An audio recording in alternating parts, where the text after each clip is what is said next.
Bitter criticism. This time we are reading. I don't remember. Pepe Escobar. Yeah, it's been a long time since I don't read Pepe Escobar. And coincidentally, we are here in Puerto Station. And I always remember that here, right here, we can practice capoeira. Look, it's perfect for capoeira purposes. We can make a circuit. How to say it?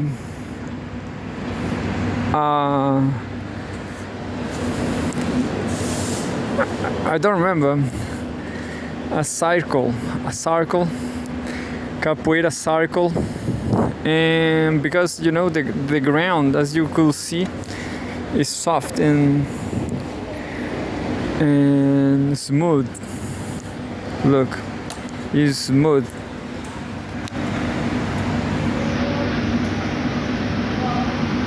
So this is the perfect floor for capoeira.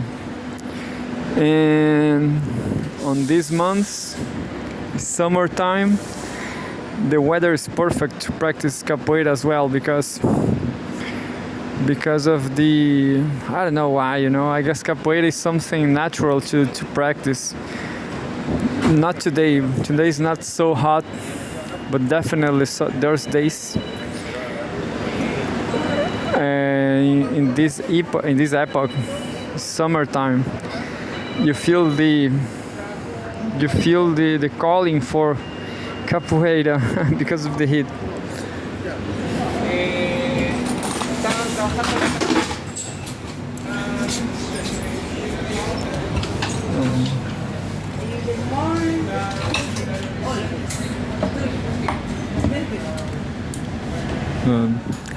And Pepe Escobar. So, let's see what Pepe Escobar is saying. Definitely, Pepe Escobar is saying a lot of things about Donald Trump.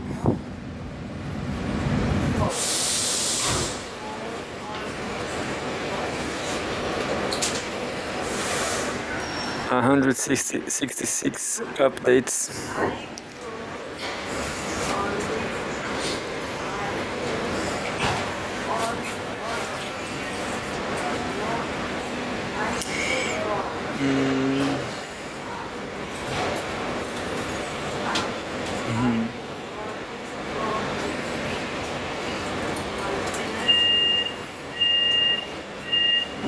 They are comparing Donald Trump to Joker.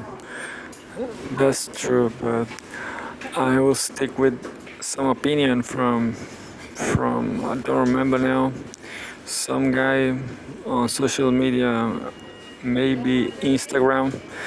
They said Donald Trump always say this kind of statements just to promote the chaos, just to stretch the negotiations. Understand? So Trump exaggerates and then bargain. That's the tactic. That's Trump's tactic. Exaggerate and bargain. Exaggerate and bargain. I guess.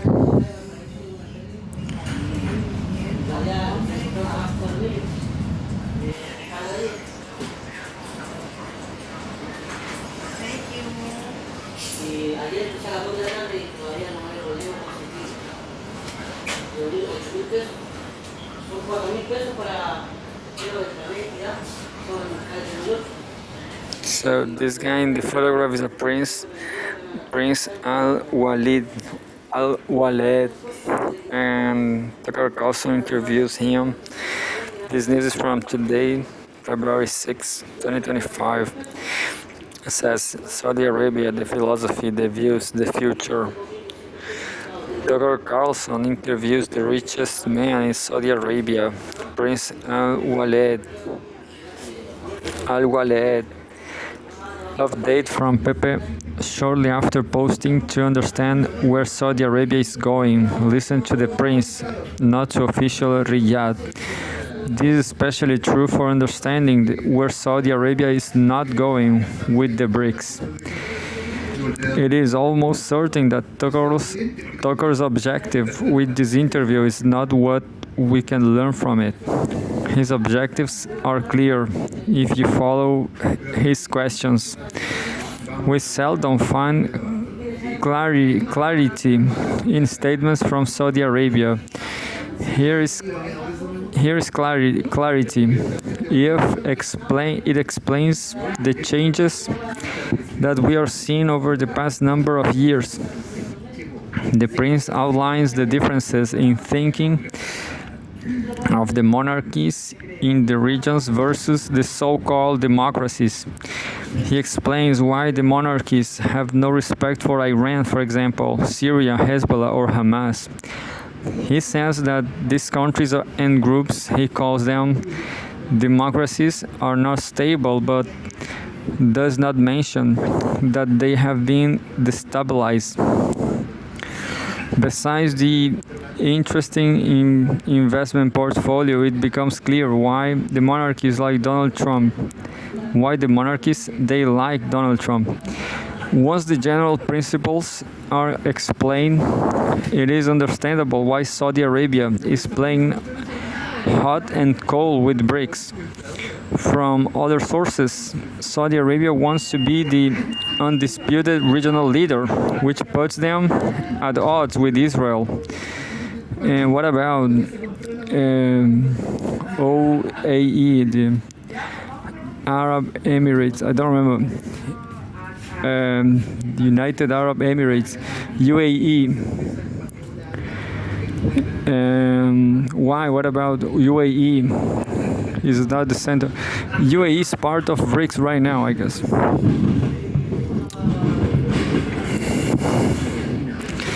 Rebuilding Gaza has also become a pragmatic, hard political and business decision, and the heat is on. They say they cannot rebuild because Bibi will shut it up again. Para abrir la puerta del tren, presione el botón cuando se ilumine. Bibi is Benjamin Netanyahu. It's funny because Bibi is the name I found to a dog because he was big black. Bibi, understand? They say they cannot rebuild because Bibi will shut it up again. That gives the Trump plan a head start. This is why they say they will not be part of a normalization of relationships with Israel unless there is a path to or a real attempt at a Palestinian state. It is part of the hard and pragmatic business thinking. Or is this honorable and caring for the Palestinians? I will guess the first. First is honorable, and is this part of the hard and pragmatic business thinking?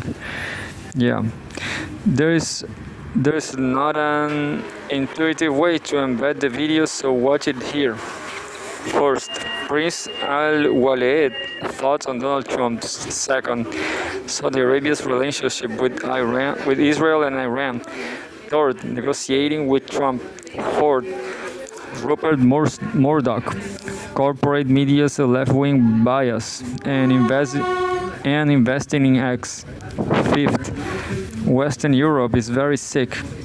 Sixth, Venezuela's oil reserves. Seventh, why Al-Waleed refuses to invest in crypto. That's all in TuckerCarlson.com. Tucker show Prince Waleed. In the background, we have the Chinese initiative to build bridges between Saudi Arabia and the other monarchies and Iran. At this moment, it is progressing with both sides showing willingness to have Chinese bridge, not the real bridge, but it can be. China definitely can build bridges. Chinese initiative to build bridges between Saudi Arabia and Iran, not real bridges.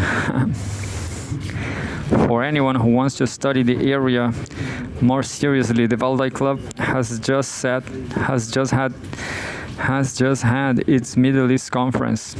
In the sixth session, the criticism of the countries in the region was explained again in a realistic and pragmatic discussion.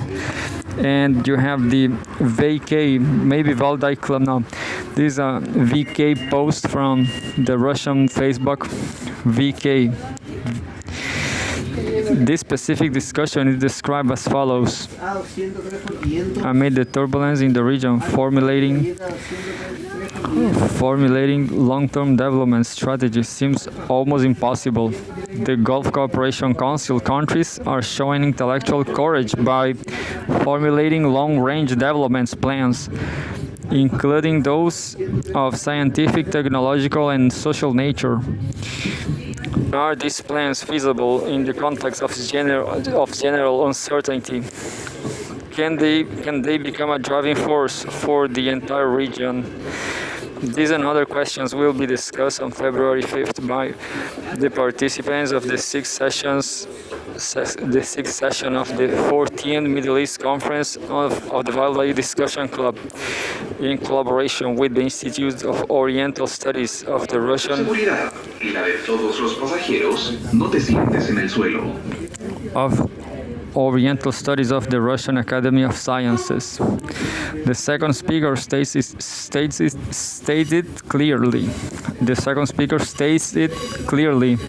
There is an attempt to create a lasting disorder, that's it, perpetual war.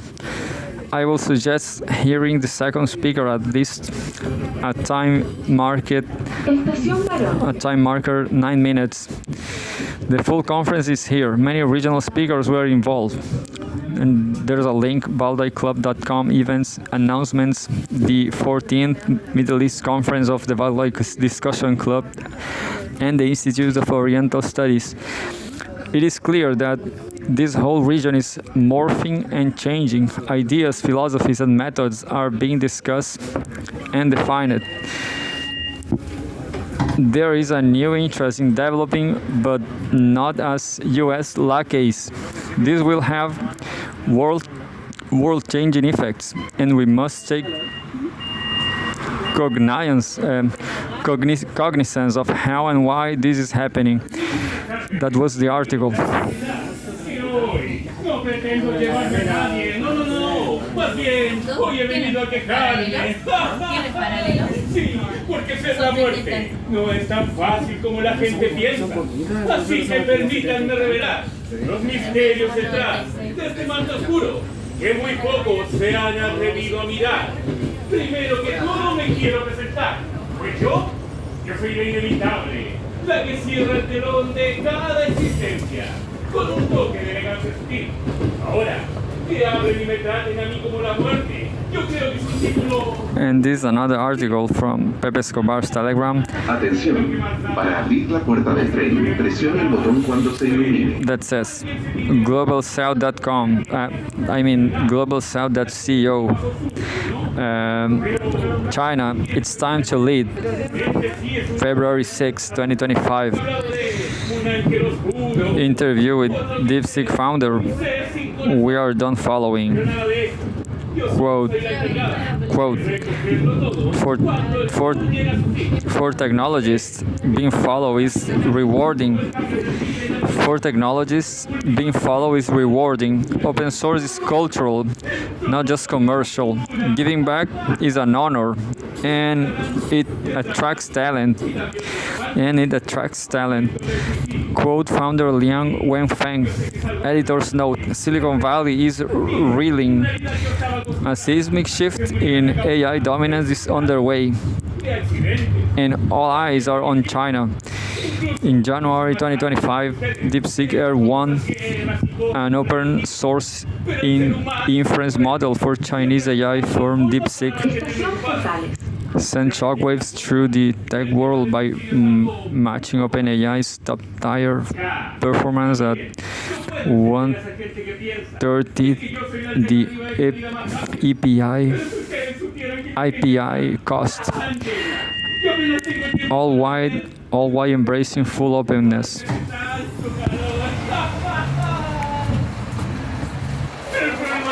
I don't know these details. I don't know what those details means. This technological details. With just $6 million. With just $6 million, China built one of the world's finest AI models, dwarfing the billions spent by Meta, Google, and Microsoft. Already global users, especially individuals and SMEs, are flocking to DeepSeek One, retraining it as their foundational model. This Eastern-led revolution is forcing a global reckoning. Provoca retraso, respeta la alarma de cierre y colabora con un mejor viaje para todos. This Eastern-led revolution is forcing a global reckoning. What if AI's future isn't forged in Silicon Valley? The following article is our translational of a July 2024 interview with Liang Wenfeng, founder of DeepSeek, originally conducted by the Chinese media outlet Anyang and published in Chinese. The interview was held shortly after the company's open source V2 model catapulted to fame and reveals how a Chinese startup dared to leapfrog industry giants and define the rules of innovation. This post-25's entrepreneur appeared on Xinhuan Lianbo CCTV News as the founder of AI startup DeepSeek, participating in a high-level national symposium and delivering a speech. How was the first shot in the prize war fired? A young interviewer, after the release of the DeepSeek V2 model, it quickly triggered a fierce price war in the large model industry. Some say you are a disruptor in the market. Liang Wenfeng, the DeepSeek founder, we never intended to be a disruptor. It just happened by accident. And Young, were you surprised by this outcome? Liang Wenfeng, very surprised. We didn't expect pricing to be such a sensitive issue. We were simply following our own pace, calculating costs, and setting prices accordingly. Our principle is neither to sell at a loss nor to seek excessive profits. The current pricing allows for a modest profit margin. The current pricing allows for a modest profit margin above our costs. And Young, 5 days later, Shipu AI followed suit, and soon after, ByteDance, Alibaba, Baidu, and Tencent joined the race. Liang Wenfeng and Shipu AI lowered prices for an entry-level product, while their flagship models remain expensive. ByteDance was the first to truly match our price for a flagship model, which then pressure others to follow. Since large companies have much higher models costs than us, we never imagined anyone will operate at a loss.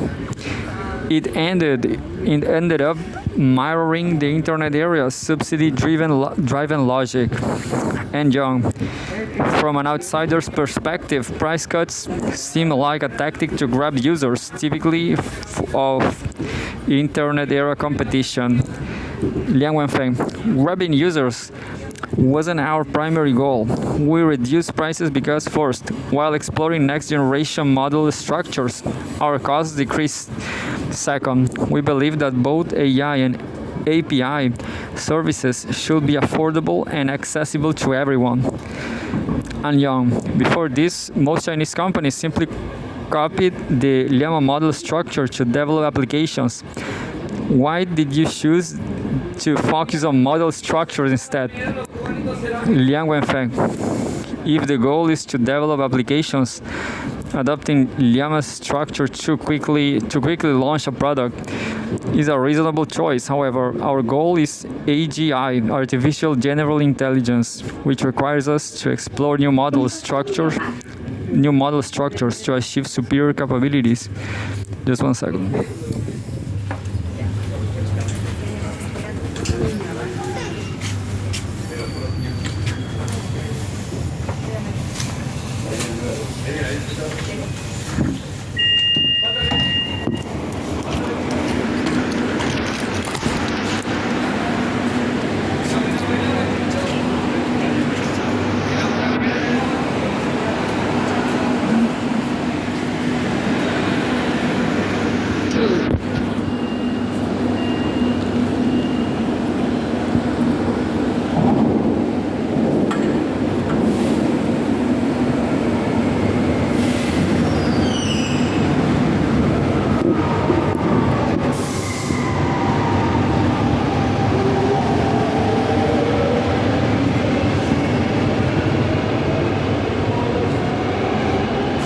A little public propaganda for Adidas. I'm going to try to end it, read this article till the end. It's being nice, it's an interview. Anyway, Liang Wenfeng, if the goal is to develop applications adopting Llama's structure to quickly launch a product, is a reasonable choice. However, our goal is AGI, artificial general intelligence, which requires us to explore new model structures to achieve superior capabilities within limit sources.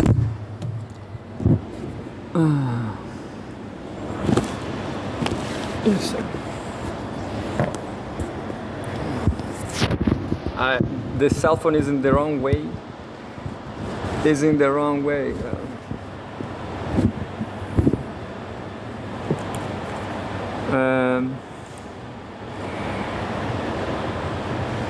Artificial general intelligence, which requires us to explore new model structures to achieve superior capabilities with limited resources. This is foundational research for scaling up beyond architecture. We have studied data curation and human-like reasoning, all reflect in our models. Also, Llama's training efficiency and inference costs lag behind cutting-edge global standards by about 2 generations. And young, where does this generational gap come from? Liang Wenfeng, first, there's a gap in training efficiency. We estimate that China's best models likely require twice the compute power to match top global models due to structural and training dynamics gaps. Data efficiency is also half as effective, meaning we need twice the data and compute for equivalent results. Combined, that's 4 times the resources. Our goal is to continuously narrow these gaps.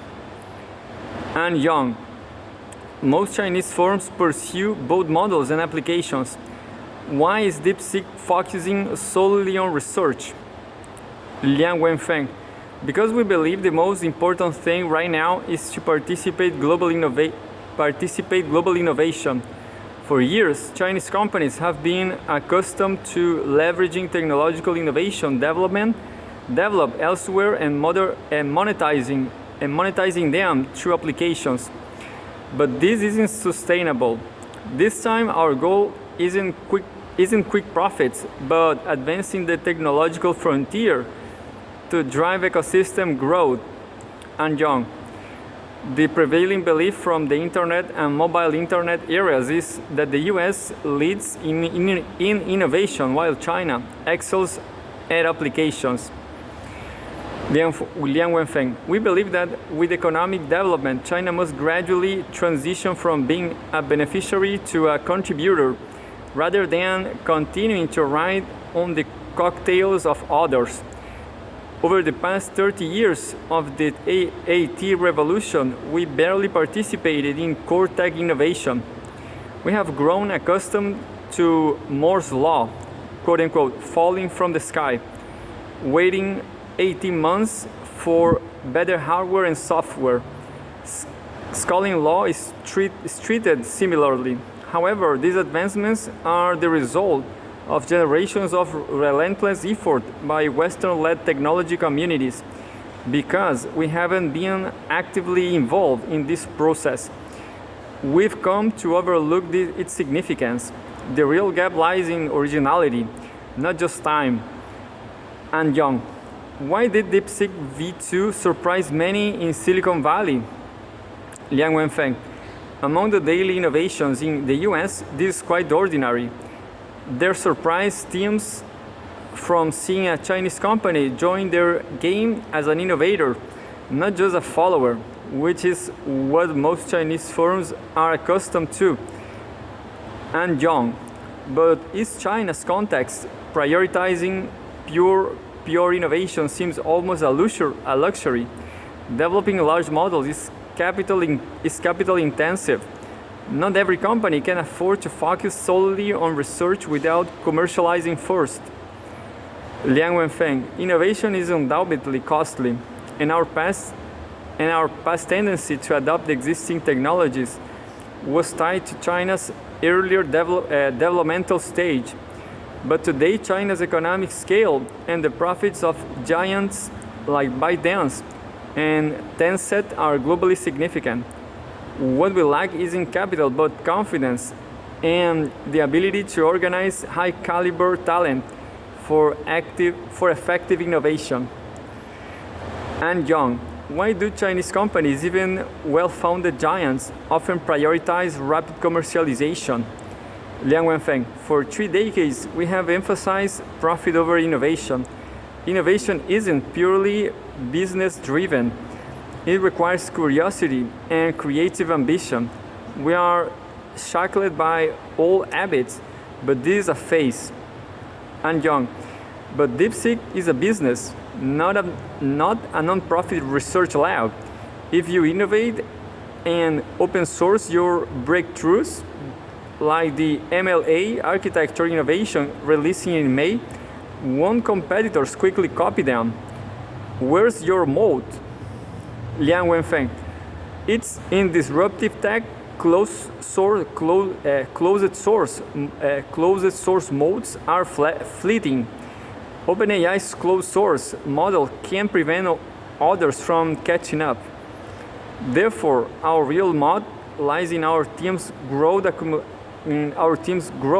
accumulating know-how, fostering an innovative culture. Open sourcing and publishing papers don't result in significant losses. For technologists, being followed is rewarding.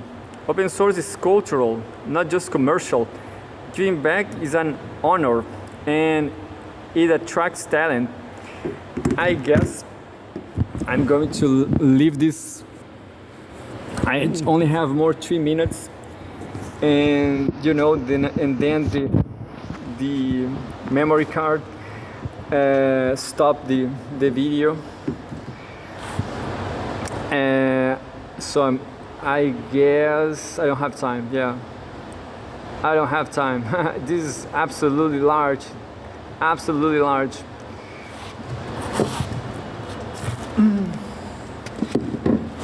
So I'm going to read next time. Oh, there's a pullover there. Look, maybe it's a pen.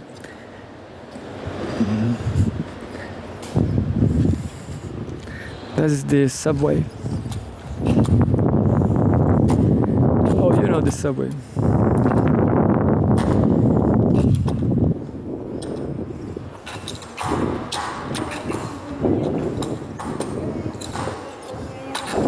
You know what I just found out? This very shoesy, this sneaker. This old sneaker is killing my left foot. My ankle, my left ankle.